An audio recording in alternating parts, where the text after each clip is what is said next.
Fala, professor Ideir Couto, e hoje vamos para mais uma aula sobre projeto orientação a objeto com a UML, linguagem unificada de modelagem.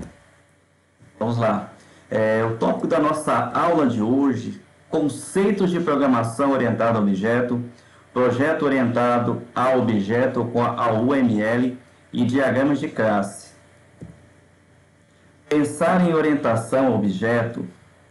Onde quer que você olhe no mundo real, você vê objetos. Exemplo disso: pessoas, animais, plantas, carros e outros mais.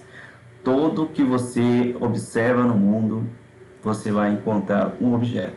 Os humanos pensam em termos objetos.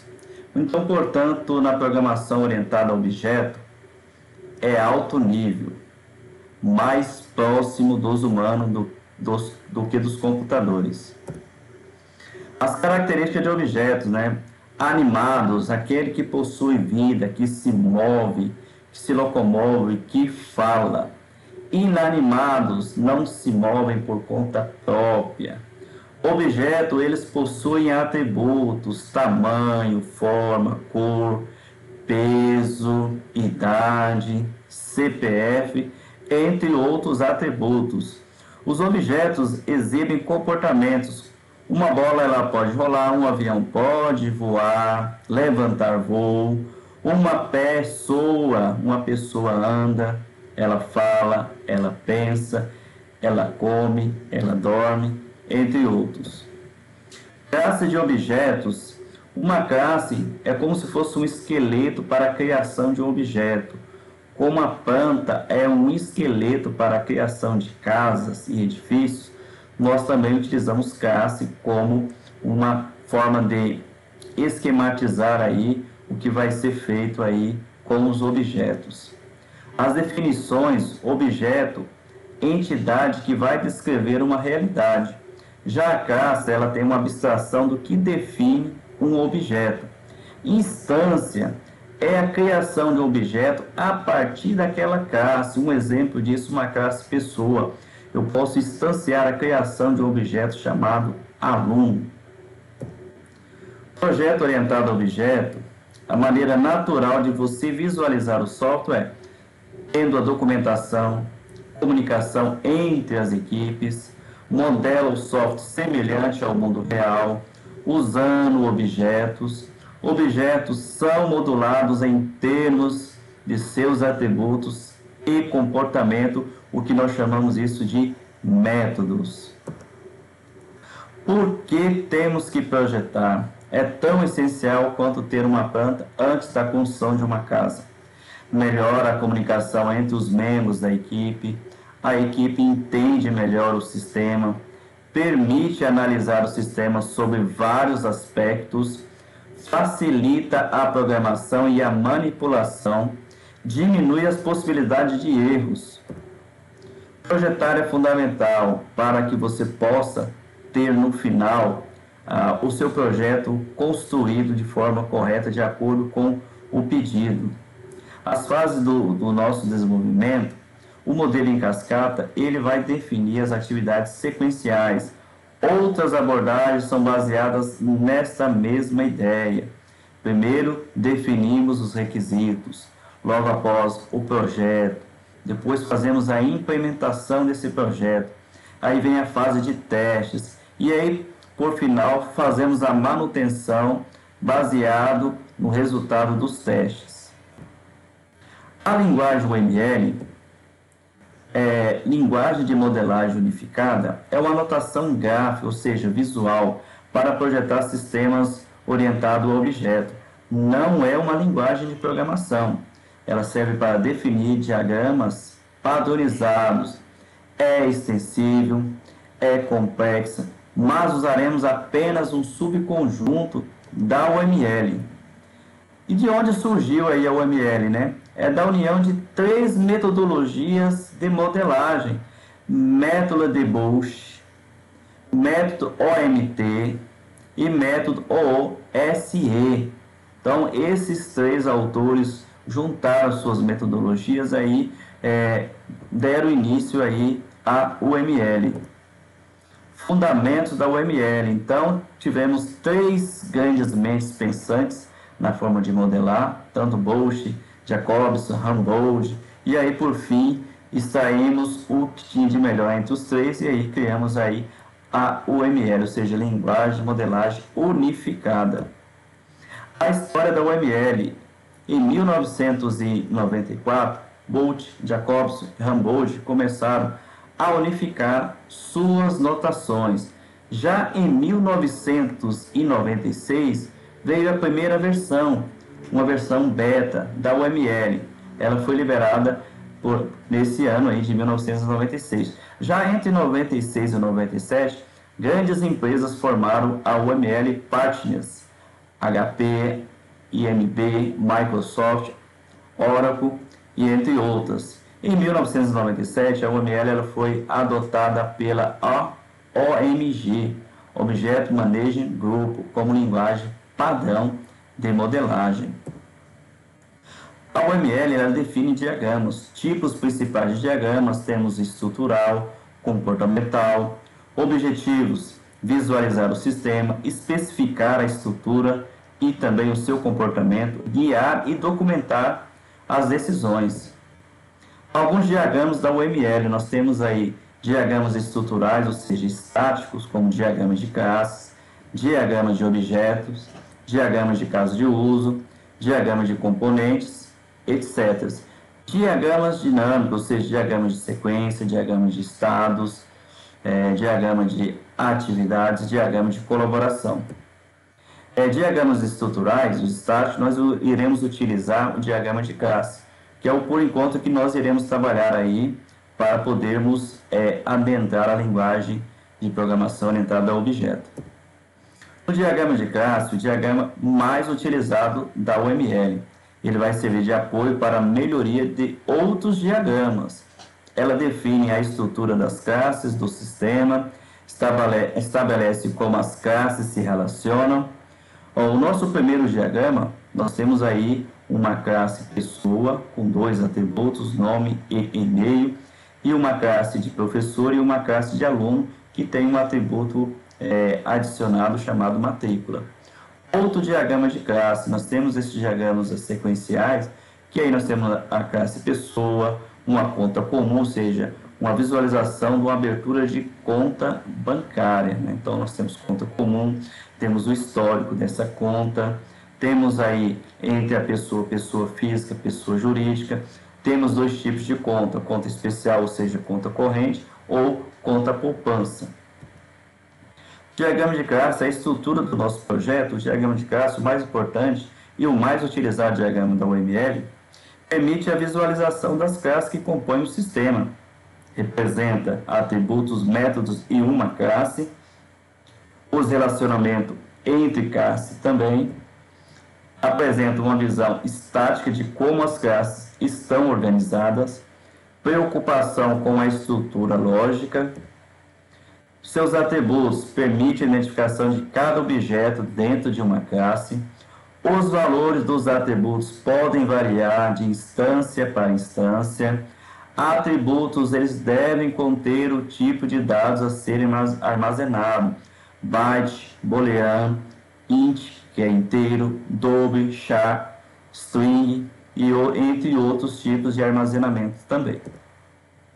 Os métodos são apenas declarados neste diagrama. O diagrama de classe não define a implementação, é apenas um esqueleto. Outros diagramas permitem modelar o comportamento interno dos seus métodos, diagramas de sequência e diagrama de atividades.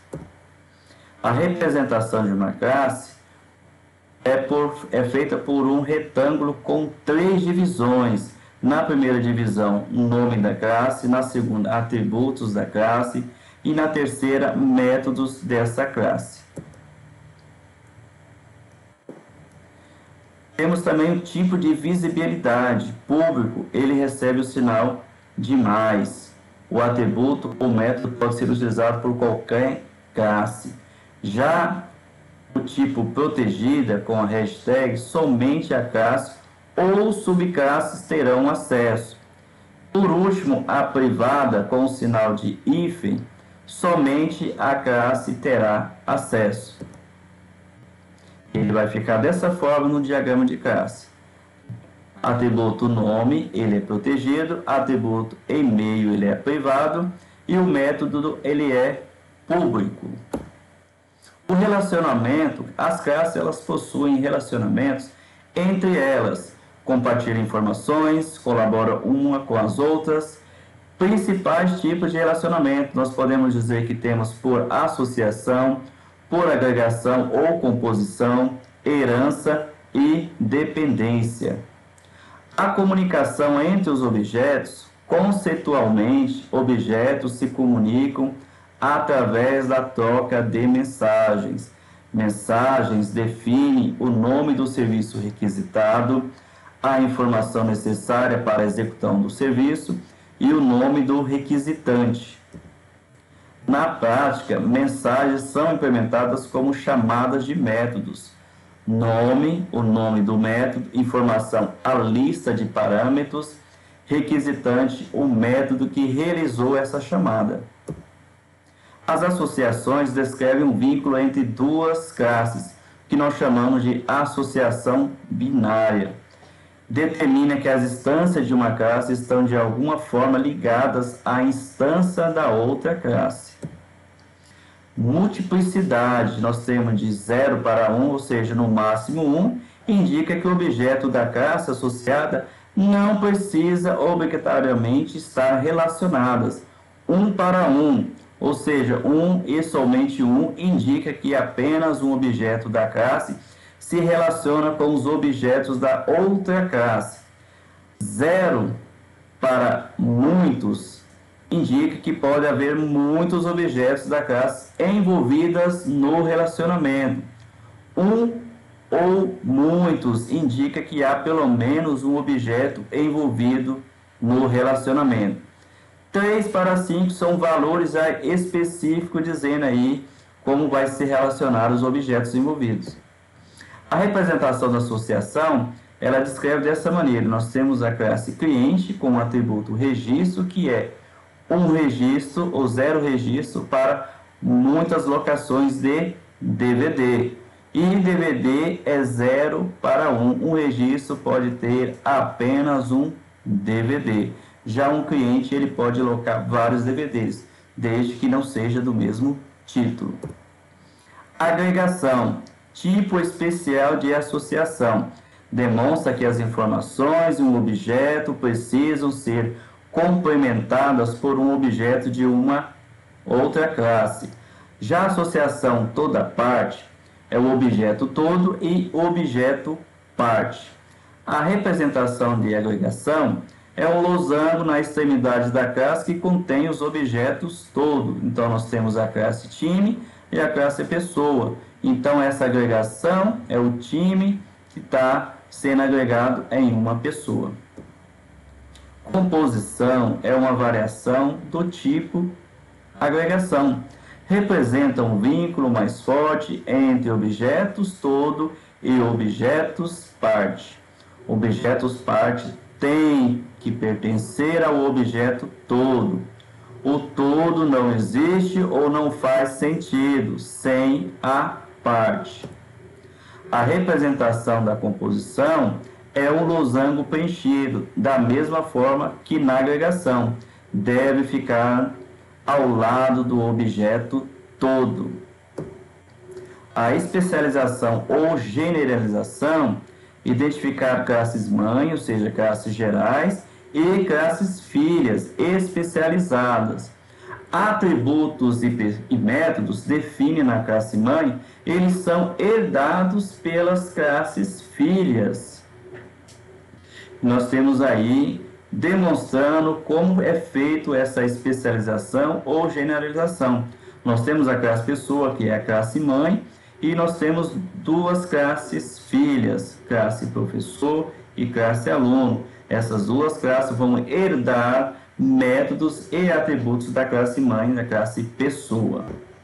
As dependências, tipo menos comum de relacionamento, identificam baixo grau de dependência de uma classe em relação à outra. Representando uma reta tracejada entre duas classes, uma seta na extremidade indica o dependente. Então, nós dizemos que funcionário, ele tem uma dependência da classe DVD. Ou seja, esse funcionário é a pessoa que vai locar para o cliente. Notas, as notas são necessárias para comentários na classe, métodos ou no atributo, se existe alguma restrição de funcionalidade. Então, o objetivo é informar como o objeto se comporta dentro desse diagrama. Então, nós temos a classe pessoa e nós temos uma nota aí que é: nome é obrigatório para toda a instância dessa classe. As referências, né?